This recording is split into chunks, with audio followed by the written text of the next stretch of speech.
away, not a kill in this round. It's a clean sweep from 100 Thieves.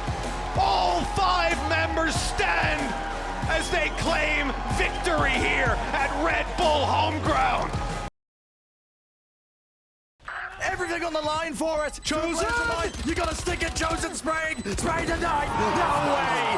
Off of it all! He's the hero in this scenario! And 100 Thieves have been denied! This game has had it all, but I did not see it ending with Chosen getting a knife kill on the diffuser. What happened? How did one of the most hopeful NA teams of 2022 have their 2023 regular season end with a knife kill by MIBR? 100 Thieves, easily the most improved team of 2022 from where they started the year, getting 13-0'd by the Guard and ending the year with a win at Red Bull home ground, has just been eliminated from playoff contention in VCT Americas with no chance of qualifying for the only Masters event in 2023. Safe to say, this was a shock to many. So how did we get here? How did 100 Thieves ruin their season in such spectacular fashion? And what can they do better moving into the future, looking for a chance to fight for a spot at Champions later in the season? Let's talk about it. And we're hard at work here in this off season. We've been undergoing the initial process of reflecting on the roster the last 6 months. What do we want to do with the opportunities that are laid out in front of us here with this crazy roster madness situation as we look to go into franchising. Before we get into this season though, I think it's worth quickly mentioning how 2022 went down for 100 Thieves.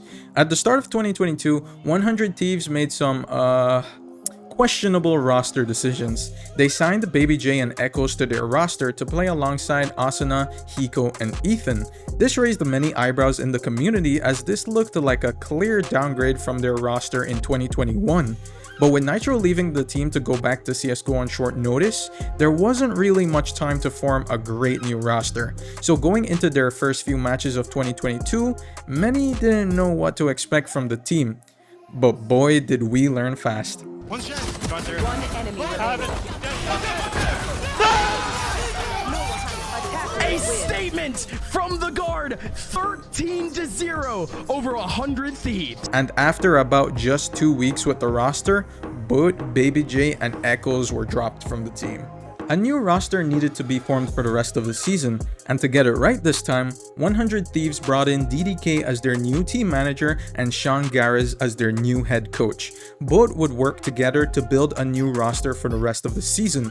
What they ended up with was a roster with Asuna as the only remaining player of 2021, followed along with Bang, Stellar, Derek, and Will to join him. This roster immediately looked more promising, but in many people's eyes, including mine, the real best change they made was that head coach position. Many were eagerly waiting to see Sean Garris coach a Valorant team, as it had been rumored for quite a while that he was in talks with many teams, including Sentinels, and as a beloved CSGO veteran, Valorant caster, and community member, many were curious if Sean really had what it takes to coach a winning NA Valorant team. And that also didn't take too long for us to figure out. 100 Thieves quickly turned their 2022 season around. They went from laughingstock to title contenders within a couple months of the roster being formed. They won the NA Last Chance qualifiers to claim a spot at Champions 2022, where they ended up going out in the group stage sadly. But despite the result, they were in a group with Fnatic and DRX, two teams that have been at the top of Valorant for nearly 3 years. Getting out of that group would have been a miracle, and many were happy 100 Thieves at least gave both teams a strong fight, even beating Fnatic in the upper bracket of their own group. At the end of the day, 100 Thieves clearly had a great foundation to build off of for 2023. They had a young roster stacked with talent across all roles, they were well coached and drilled with excellent fundamentals. So when they added Cryocells to replace Will in the duelist position, many thought this was the exact move to make them a championship team. I mean, just looking at it, Cryo was a huge upgrade over Will on paper. He was considered one of the best oppers in the world, and with Duelist usually being the easiest to incorporate into a new team and the other 4 core players to back him up, this was surely a recipe for success. right? Going into 2023, 100 Thieves made two core changes to the team. First, like I mentioned before, they added Cryocells, but also, unfortunately for them, Sean Garris decided to step down from the head coach position, citing missing his family as a prime reason for his departure. And with these two changes, I believe all of 100 Thieves' main issues for the 2023 season have trickled down from. The impact Sean Garris had on this team cannot be understated. He was a very structure-heavy coach with a large emphasis on pre-round strats for his team to play out. He's talked at length on how when he was a coach for 100 Thieves, he spent many hours thinking of not only strats for his team, but how certain teams may counter their strats, and then what his team can do in response to those potential counters. His knowledge for the game was very deep and thorough, and when you have a coach going that deep into gameplay, coming up with strats, potential counter strats, counters to the counters, it essentially allowed 100 Thieves to have a contingency plan for most anything they'd see in game. Stellar, 100 Thieves IGL, has spoken a lot on how respected Sean was as their coach and how much each player greatly valued his opinions, which is important for any coach to get their ideas through their players' heads. But it was obvious during his time with the team, there was a clash between head coach Garris and IGL Stellar on how the game should be fundamentally played. I think what we were doing when he was on the team was very heavily what he kind of influenced us to be doing. We were very strat book kind of heavy, which was kind of his ideology for the game for the most part. And I didn't necessarily agree with all of that. So I think it was a little bit clashing in terms of how I thought about the game and how he thought about the game. Not on everything, but about, some important aspects. It felt like a lot of the rounds we were kind of just running plays out of a strat book, like instantly, like always. And I didn't think that's how the game should really be played.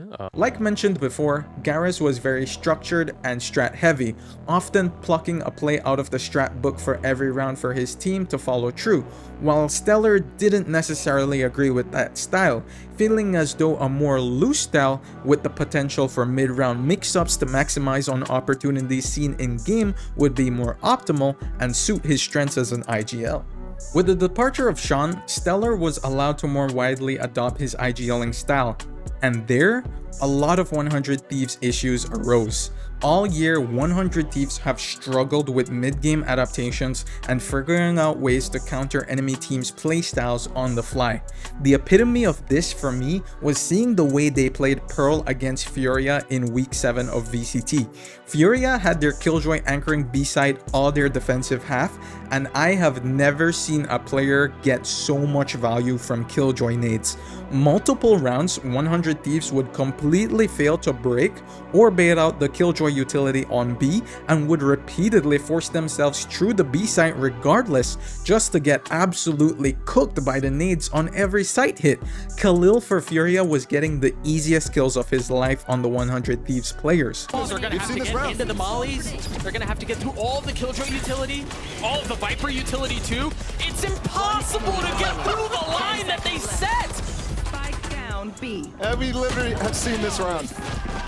4K for Khalil, flawless for Fury, and the lead once more. Does that even count as a 4K? That game for me was one of the worst I've ever seen of a team completely failing to adapt to a relatively simple setup from the enemy team. This wasn't the only game this happened. I can bring up many more examples, like how they completely failed to change their close plant setups on Fracture against MIBR. On attack, they were relying way too much on spraying the bomb through smokes, and on defense, they rarely took control of the extremities to have more efficient retakes. This was a struggle for 100 Thieves all season long. Their lack of adaptability made them too easy to play against, and unless Cryo was dropping 20 plus kills a game, they would struggle to get wins. And my man is deadly with an AWP in his hand and is very comfortable on a lot of different agents. And so I think that this is going to be really long-term good for the team. I'm not saying that Will wouldn't have been able to fill these shoes, but for right now, I think Cryocells is the best player that we needed for this program moving forward. And That's just a fact. The next big issue this season, one that should have been a strength for them, was the overall play coming out of Cryocells. Going into the 2023 season, he was expected to be a superstar player for the team, similar to how he was for XSET in the year previously. This simply wasn't the case. Shifting to a new team and with the chamber meta swiftly moving out, Cryo struggled early to find his footing in his VCT matches. Early in the season against teams like Sentinels, Cloud9, and Leviathan, he struggled to maintain an impact rating above a 1.0. And while he shouldn't have to drop 30 kills every game, he often finished 3rd or 4th on the team in regards to overall impact rating, which is just not enough from your star duelist player to take you over the finish line. But at around week 5, he really started coming into his own as a player. For the last 4 matches of the season, he finished each game with the highest rating amongst the team and started to dominate with the op once again. It really felt as though as soon as the team can get an op in his hands, the better his performance would be. This was often determined if they could win pistol rounds to roll their economic advantage into an early op for him. If they could, 100 Thieves had a great shot to win the match. If they couldn't, it would be a tough one for them to battle out. All blame can't be put on Cryo, of course though. Derek honestly looks like a shell of his former self. He's a long way from looking like a top initiator again in my eyes, and while we did see some moments out of Bang, he too didn't play up to the standard we'd expect out of one of the best smokes players in the world. Asuna for sure was the bright spot on this team all season. He played well throughout and looked like the one trying the hardest in every match, and I can really respect and appreciate him for that. Regardless, it honestly took a bit too long for Cryo, their star player, to integrate into the team and start to find true impact. Week 5 was way too late, and as a result, they just narrowly missed out on playoffs and a chance to qualify for Masters Tokyo in June. These, in my opinion, are the main reasons why 100 Thieves have struggled so much in VCT this year. They lost a coach that gave them the winning structure to be a title contender, Stellar struggled to IGL against the best teams in the league and completely failed to adapt in game, and Cryo took way too long to find his form. What's left for 100 Thieves now is the last chance qualifier tournament to attain a spot in Champions in Los Angeles later this year. Hopefully Cryo will be able to retain and perfect his form moving forward, and Stellar will be able to fix his mistakes as a caller and better set his team up for success. As a big 100 Thieves fan, it honestly sucked watching them fail to reach their potential this season, and I really hope they can as they move into the future. But unlike 100 Thieves, one team that really outdid our expectations and have turned their season around with an unexpected playoff berth is Evil Geniuses. They have been looking so improved over the last few weeks, and while they are gonna be fighting an uphill battle in the playoffs, I wouldn't count them out just yet. If you're interested on how they turn things around, I made an entire video covering them, and I'll have it linked in the top left corner of your screen. Be sure to check it out.